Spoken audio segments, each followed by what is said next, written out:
வாங்க ஃப்ரெண்ட்ஸ், இன்றைக்கி வந்து தட்டை எப்படி பண்ணுறதுன்னு பார்க்கலாம் வாங்க.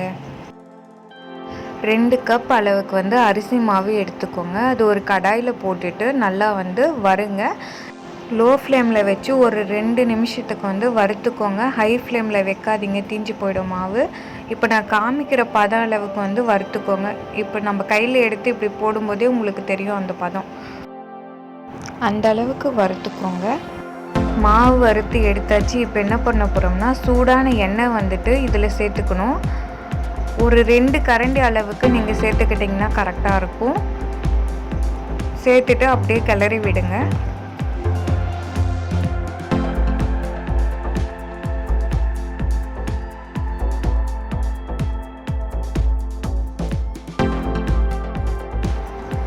இப்போது பட்டர் கொஞ்சம் சேர்த்துக்கோங்க. ஏன்னா ஆல்ரெடி இப்போ சூடான எண்ணெய் தான் போட்டிருக்கு, அதனால் அதுவே மெல்ட் ஆகிடும். 1 ஸ்பூன் அளவுக்கு வந்து சீரகம் சேர்த்துக்கோங்க. கொஞ்சமாக பெருங்காயத்தூள் வந்து சேர்த்துக்கோங்க.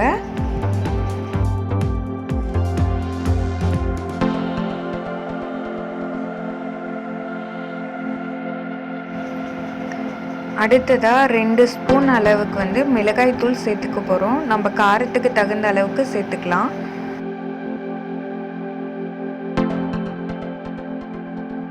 வேர்க்கடலை 2 கைப்பொடி அளவுக்கு சேர்த்துக்கோங்க.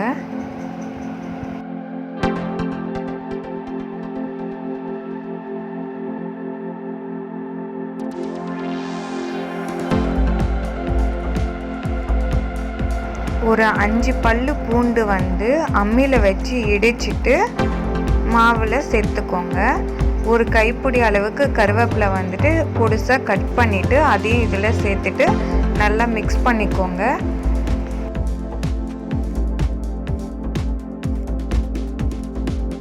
தேவையான அளவுக்கு வந்து உப்பு சேர்த்துக்கோங்க.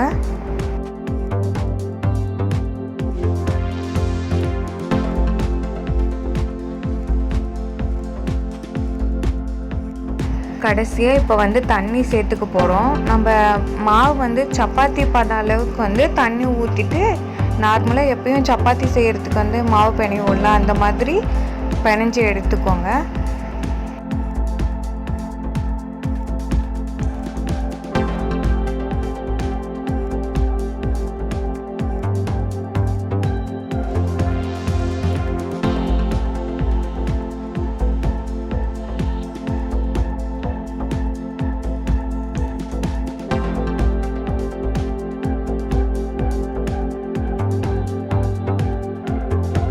இப்போ மாவு வந்து ரெடி பண்ணியாச்சு. இப்போ நம்ம என்ன பண்ண போகிறோம்னா, கொஞ்சமாக நம்ம சின்ன சின்ன நிப்பட்டாக செய்ய போகிறோம்.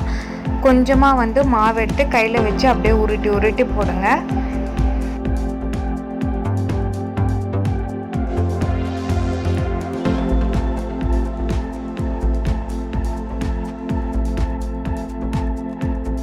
ஒரு பாத்திரம் எடுத்துக்கோங்க. இப்போ அந்த பாத்திரத்து மேலே ஒரு கிளாத்து வந்துட்டு போட்டுக்கோங்க. போட்டுட்டு இப்போ நீங்கள் உருட்டி வச்சுருக்கீங்கள, அது வந்து 1 பை 1 எடுத்து வச்சுட்டு, உங்களுக்கு வந்து சைஸ் வந்துட்டு உங்களுக்கு கொஞ்சம் மெலிசாக இருந்தால் பிடிக்கும், மெலிசாக தட்டிக்கோங்க. இல்லை உங்களுக்கு கொஞ்சம் மொத்தமாக வேணும்னா மொத்தமாக வச்சு தட்டிக்கோங்க. ஏன்னா ஒரு சிலருக்கு கொஞ்சம் மொத்தமாக இருந்தால் பிடிக்கும், ஒரு சிலருக்கு கொஞ்சம் மெலிசாக இருந்தால் பிடிக்கும். உங்களுக்கு எந்த அளவுக்கு பிடிக்குமோ அந்த அளவுக்கு வச்சு தட்டிக்கோங்க. எண்ணெய் எந்த அளவுக்கு காஞ்சிருக்கணும்னா, ஃபஸ்ட்டு ஹை ஃப்ளேம் வச்சு எண்ணெயை வந்து நல்லா சூடு பண்ணிவிடுங்க. அடுத்தது வந்து ஃப்ளேம் வந்து கம்மி பண்ணிடணும், மீடியம் ஃப்ளேமுக்கு வச்சுக்கணும். மீடியம் ஃப்ளேமில் வச்சுட்டு இப்போ வந்து நம்ம தட்டினதெல்லாம் 1 பை 1 நம்ம சேர்த்துக்கலாம்.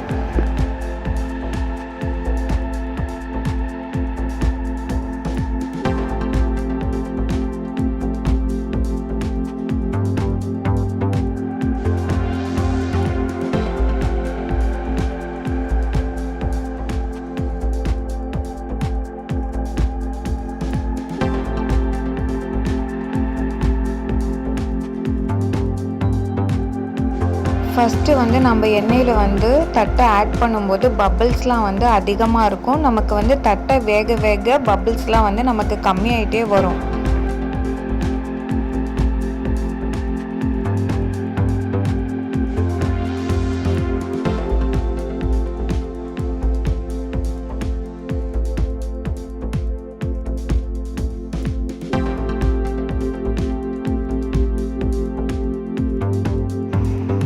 அப்பப்போ வந்து நம்ம கிளறி விட்டுட்டே இருக்கணும்.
இப்போ பாருங்கள் பபிள்ஸ்லாம் வந்து எவ்வளோ கம்மியாக இருக்குன்னு.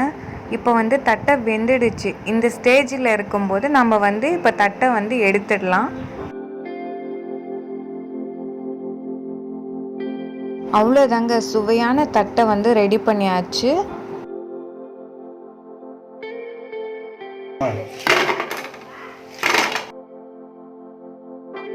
பாருங்கள், தட்டை போடும்போதே எந்த அளவுக்கு உங்களுக்கு சவுண்டு கேட்டிருக்குன்னா அந்த அளவுக்கு வந்து நம்ம கிறிஸ்பியாக இருக்குது தட்டை. இப்போ தட்டையை நம்ம வந்து உடைச்சி பார்க்கலாம். இந்த வீடியோ உங்களுக்கு பிடிச்சிருந்தால் லைக் பண்ணுங்கள், கமெண்ட் பண்ணுங்கள், சப்ஸ்கிரைப் பண்ணுங்கள். தேங்க்யூ.